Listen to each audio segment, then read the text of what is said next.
public authority defense and immunity is an interlocutory appeal and having it resolved at the outset.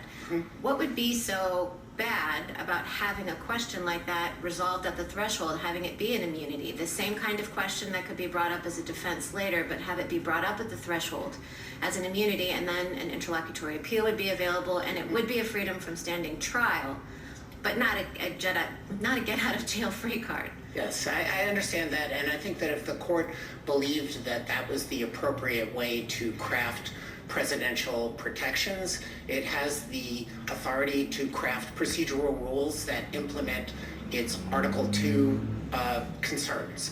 That said, public authority we're calling it a defense, but under many statutes it's actually an exception to liability itself. And what you're really talking about is trying the general issue. And generally in criminal cases, even cases that involve First Amendment issues like threat statutes, the jury is the determinant of the facts. And I have a little bit of difficulty with the idea of trying the whole public authority issue separately to the judge and having that go up on interlocutory appeal with review of facts before you could ever get it forward into a criminal case.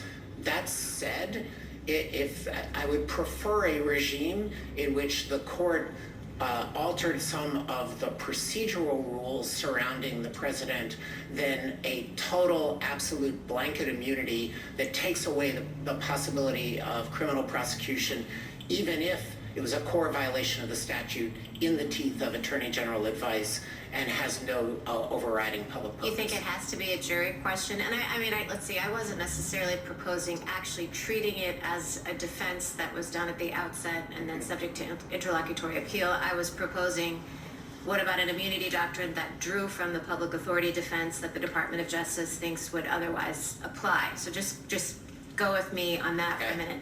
Why would it be so bad for it not to be a jury question? I mean, it seems to me that some of these Article 2 concerns would be exacerbated by having it go to a jury rather than a judge. So I think some of them are judge questions that could be resolved in the face of the indictment.